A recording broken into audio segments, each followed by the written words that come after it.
اللہ کی طرف رجوع کرے، یہ چیز بھی بخشش کا ذریعہ بنتی ہے۔ کچھ اور اعمال ہیں جو گناہوں کو مٹانے والے ہیں۔ نمبر 1، اذان سنتے وقت اللہ کا ذکر کرنا۔ سیدنا سعد بن ابی وقاص رضی اللہ عنہ رسول اللہ صلی اللہ علیہ وسلم سے بیان کرتے ہیں کہ آپ نے فرمایا، جو شخص مؤذن کے کلمات سن کر کہے اشہد ان لا الہ الا اللہ وحدہ لا شریک لہ وان محمدا عبدہ ورسولہ رضیت باللہ ربا وبمحمد رسولا وبالاسلام دینا، میں گواہی دیتا ہوں کہ اللہ کے سوا کوئی معبود حقیقی نہیں، وہ اکیلا ہے، اس کا کوئی شریک نہیں، اور یہ کہ محمد صلی اللہ علیہ وسلم اس کے بندے اور رسول ہیں۔ میں راضی ہو گیا اللہ کے رب ہونے پر اور محمد صلی اللہ علیہ وسلم کے رسول تسلیم کرنے پر اور اسلام کو دین اختیار کرنے پر، تو اس کے گناہ بخش دیے جاتے ہیں۔ لیکن افسوس کے ساتھ یہ کہنا پڑتا ہے کہ بہت سے لوگ اذان ہو رہی ہوتی ہے اور وہ باتوں میں ہی لگے رہتے ہیں، یا ٹی وی دیکھتے رہتے ہیں، یا اذان ہونے لگتی تو ٹی وی کا چینل چینج کر دیتے ہیں، یا اذان سے انہیں کوئی دلچسپی نہیں ہوتی، گویا بس ایسے ہی کوئی جیسے شور کر رہا ہے اور وہ اس سے فارغ ہونا چاہتے ہیں۔ تو اذان جو ہے وہ بھی بخشش کا ذریعہ ہے، اگر اس کو سن کے جواب دے کے آخر میں دعا پڑھی جائے۔ نمبر 2، وضو۔ سیدنا عثمان بن عفان رضی اللہ عنہ بیان کرتے ہیں کہ رسول اللہ صلی اللہ علیہ وسلم نے فرمایا، من تودع فاحسن الوضوء خرجت خطاياه من جسده حتى تخرج من تحت اظافره، جو شخص وضو کرے اور اچھے طریقے سے وضو کرے تو اس کے گناہ اس کے جسم سے نکل جاتے ہیں، یہاں تک کہ اس کے ناخنوں کے نیچے سے بھی خارج ہو جاتے ہیں۔ تو اس لیے شوق سے وضو کرنا چاہیے، محبت سے، پوری خوشی کے ساتھ، کیونکہ بہت سے لوگ وضو کرنے سے گھبراتے ہیں یا وضو کو ایک بوجھ سمجھتے ہیں۔ تو آپ وضو کریں تو یہ سوچیں کہ یہ میرے گناہوں کو دھونے کا ذریعہ ہے۔ نمبر 3، نماز۔ سیدنا ابو ہریرہ رضی اللہ عنہ بیان کرتے ہیں کہ انہوں نے رسول اللہ صلی اللہ علیہ وسلم کو فرماتے ہوئے سنا، ارأیتم لو ان نہرا بباب احدکم یغتسل فیہ کل یوم 5 هل يبقى من درنه شيء؟ قالوا لا يبقى من درنه شيء قال فذلك مثل الصلوات الخمس يمحو الله به الخطايا۔ بتاؤ، اگر تم میں سے کسی کے دروازے پر نہر بہ رہی ہو اور اس میں وہ روزانہ 5 مرتبہ غسل کرے تو کیا اس کے جسم پر کچھ میل کچیل باقی رہ جائے گا؟ صحابہ نے عرض کیا کہ کچھ میل کچیل باقی نہ رہے گا۔ آپ نے فرمایا، 5 نمازوں کی مثال اسی طرح ہے کہ اللہ ان کے ساتھ گناہوں کو مٹاتا ہے۔ تو گویا اذان کے بعد وضو، وضو کے بعد نماز، یہ انسان کے گناہوں کو دور کرنے کا ذریعہ ہے۔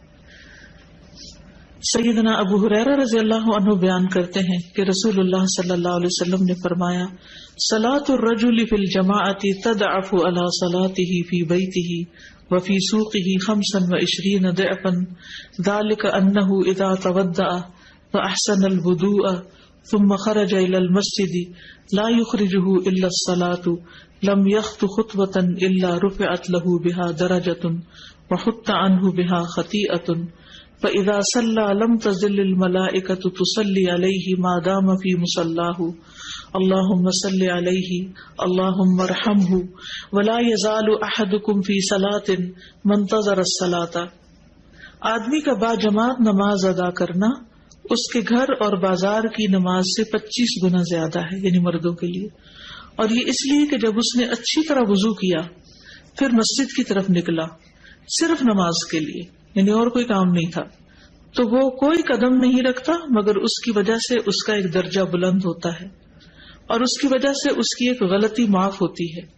پھر جب وہ نماز پڑھتا ہے تو فرشتے اس کے لیے مغفرت کی دعا کرتے رہتے ہیں، یعنی جتنی دیر وہ نماز میں مصروف ہے فرشتے بخشش مانگ رہے ہیں اس کے لیے، فرشتے اس کے لیے استغفار کر رہے ہیں۔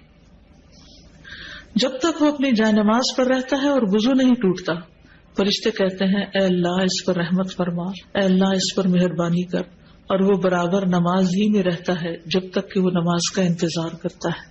یعنی نماز سے پہلے اگر جلدی آ جائے مسجد میں اور بیٹھ کے انتظار کر لے تو وہ بھی نماز کی حالت شمار ہوتی ہے، اور بعد میں بھی جب وہ بیٹھا ہوتا ہے نماز کے فوراً بعد نہیں اٹھ جاتا۔ سیدنا ابو ہریرہ رضی اللہ عنہ بیان کرتے ہیں کہ رسول اللہ صلی اللہ علیہ وسلم فرماتے تھے، الصلوات الخمس والجمعۃ الی الجمعۃ ورمضان الی رمضان مکفرات لما بینہن اذا اجتنب الکبائر۔ 5 نمازیں اور جمعہ سے آئندہ جمعہ تک اور رمضان سے آئندہ رمضان تک ان کے درمیان کے لیے کفارہ ہے جب تک کہ گناہ کبیرہ کا ارتکاب نہ کیا جائے۔ تو اس سے کیا پتہ چلتا ہے کہ وضو، نماز کے علاوہ جمعہ کا پڑھنا، رمضان، یہ سب کچھ گناہوں سے بخشش کا ذریعہ ہے۔ جب کبائر سے انسان بچتا نہیں، سارے صغیرہ گناہ اس سے معاف ہو جاتے ہیں اور کبیرہ گناہوں کے لیے خاص طور پر توبہ استغفار۔ یا ایھا الذین آمنوا توبوا الی اللہ، توبہ کر لو اللہ سے۔ اور توبہ بھی صرف جھوٹوں والی توبہ نہیں کہ زبان سے توبہ توبہ کرو اور عمل میں کوئی تبدیلی نہ آئے، نہیں، توبۃ نصوحا، خالص توبہ، سچی توبہ جس میں حقیقی طور پر عمل بدل آئے۔ نصوحا کا لفظ نصحن سے ہے، خالص، سچی، یعنی ایسی سچی توبہ جس کے بعد گناہ کا کوئی ارادہ نہ ہو، پکا وعدہ کر لے انسان میں آئندہ نہیں یہ کروں گا۔ ایسی توبہ کی کچھ شرائط۔ نمبر 1، جس گناہ سے توبہ کر رہا ہے اسے چھوڑ دے۔ نمبر 2، اس پر ندامت کا اظہار کرے، شرمندہ ہو۔ نمبر 3، آئندہ نہ کرنے کا وعدہ کرے۔ نمبر 4، اگر حقوق العباد میں حق تلفی کی ہے تو وہ حق لوٹائے، کسی کے ساتھ زیادتی کی ہے تو معافی مانگ لے۔ گویا محض زبان سے توبہ توبہ کہنا کوئی معنی نہیں رکھتا جب تک انسان توبہ کی شرائط پوری نہ کرے۔ اور فورموسٹ چیز کیا ہے؟ شرمندگی، ندامت۔ آپ صلی اللہ علیہ وسلم نے فرمایا الندم توبہ، شرمندگی ہی توبہ ہے۔ یعنی جو شرمندہ ہو جائے اپنے ماضی کے کسی فعل پر، گویا اس نے توبہ کر لی۔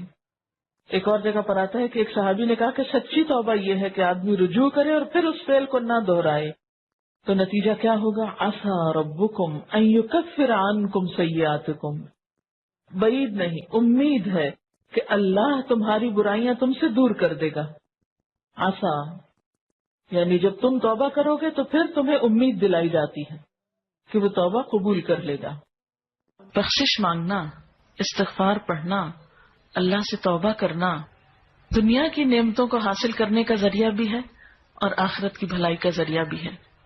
سورۃ نوح میں اللہ سبحانہ وتعالی فرماتے ہیں، حضرت نوح علیہ السلام نے اپنی قوم کو استغفار کرنے کو کہا، اور کیا کہا؟ فَقُلْتُ اسْتَغْفِرُوا رَبَّكُمْ، میں نے اپنی قوم سے کہا کہ اپنے رب سے استغفار کرو، اپنے رب سے معافی مانگو۔ تو نتیجہ کیا ہوگا؟ انہو کان غفارا، بے شک وہ بہت زیادہ معاف کرنے والا ہے۔ یرسل السماء علیکم مدرارا، تم پر آسمان سے خوب بارشیں برسائے گا، آسمان کو تم پر برسنے والا بنا دے گا۔ ویمددکم باموال وبنین، تمہیں مال اور بیٹوں سے مدد دے گا۔ ویجعل لکم جنات، تمہارے لیے باغات بنائے گا۔ ویجعل لکم انہارا، اور تمہارے لیے نہریں جاری کر دے گا۔ آپ دیکھیں کہ ایک انسان کی خواہش کیا ہوتی کہ اس کو کیا کچھ ملے، یعنی رہنے کا مقام اور حالات جو ہیں وہ پرسکون ہو، پھر اس کے بعد یہ کہ مال ہوں، بیٹے ہوں، باغ ہوں، اور زندگی کی اور آرائشیں اور نعمتیں ہوں۔ یہ ساری چیزیں کہاں سے ملتی ہیں، کیسے ملتی ہیں؟ استغفار سے ملتی ہیں۔ عام طور پر لوگ پریشان ہوتے ہیں، دکھی ہوتے ہیں۔ مثلا ایک شخص ایک بزرگ کی محفل میں آیا اور اس نے کہا کہ میرے حالات بہت تنگ ہیں، مجھے بہت پریشانی ہے، میرا رزق بہت تنگ ہے، تو آپ مجھے کوئی وظیفہ بتائیے۔ تو انہوں نے اس کو کہا کہ کثرت سے استغفار پڑھو۔ دوسرا آیا، اس نے کہا بچوں کی شادی نہیں ہوتی، تو آپ نے اس کو بھی کیا بتایا کہ کثرت سے استغفار کرو۔ تیسرا آیا تو کہنے لگا کہ بہت قحط سالی ہے، فصلیں اچھی نہیں ہوتی، تو آپ نے اس کو بھی استغفار کا بتایا۔ تو کسی نے ان سے پوچھا کہ بھائی 3 لوگ آپ سے 3 ڈفرنٹ مسئلے لے کر آئے ہیں، اپنی پریشانیاں لے کر آئے ہیں، آپ نے تینوں کو ایک ہی چیز بتائی ہے۔ تو اس پر انہوں نے یہی سورۃ نوح کی آیت پڑھ کر سنائی کہ دیکھو یہ قرآن میں اللہ کا وعدہ ہے اور اللہ کا وعدہ سچا ہے۔ اللہ تعالیٰ کی بات سے بڑھ کر سچی بات کس کی ہو سکتی ہے؟ ہمارے پڑھنے میں کمی کوتاہی ہو سکتی ہے، لیکن اللہ کی بات میں کوئی شک نہیں۔ ذالک الکتاب لا ریب فیہ، یہ وہ کتاب ہے جس میں کوئی شک نہیں۔ لیکن یہ ہے کہ بعض اوقات ہم خود پڑھنے میں کوتاہی کر دیتے ہیں، تو جن کا رشتہ نہ ہو رہا ہو وہ بھی، جن کا ہو چکا ہو اور شادی کے پرابلمز ہو وہ بھی، جن کا ہو چکا اور پھر بچے نہ ہو وہ بھی، ان سب کے لیے ایک ہی وظیفہ ہے، اور وہ کیا ہے؟ استغفار کا۔ پھر اسی طرح ایک اور جگہ پر ایک اور پیغمبر نے اپنے لوگوں سے کہا وَاسْتَغْفِرُوا رَبَّكُمْ ثُمَّ تُوبُوا إِلَيْهِ إِنَّ رَبِّي رَحِيمٌ وَدُودٌ، اپنے رب سے معافی مانگو اور اس کی طرف پلٹ آؤ، بے شک میرا رب رحیم ہے اور اپنی مخلوق سے بہت محبت رکھتا ہے۔ یعنی جب کسی بندے پر کوئی تکلیف آتی ہے تو ایسا نہیں کہ اللہ تعالیٰ اس پر خوش ہوتے ہیں اور جان بوجھ کے ستانا چاہتے ہیں بندوں کو، اللہ تو بندوں کے حق میں بہت مہربان ہے۔ پھر سوال یہ پیدا ہوتا ہے کہ تکلیف آتی کیوں؟ اگر وہ ہم سے محبت کرتا ہے اور وہ بہت مہربان ہے، تو بات یہ ہے کہ کچھ چیزیں ہم اچھے حالات میں سیکھتے ہیں اور کچھ چیزیں ہم ہارڈ شپ سے سیکھتے ہیں۔ کچھ نعمتوں کی قدر ہم اچھے طریقے سے ویسے ہی کر لیتے ہیں، اور کچھ چیزوں کی قدر ہمیں اس وقت آتی ہے جب کوئی مشکل پیش آتی ہے۔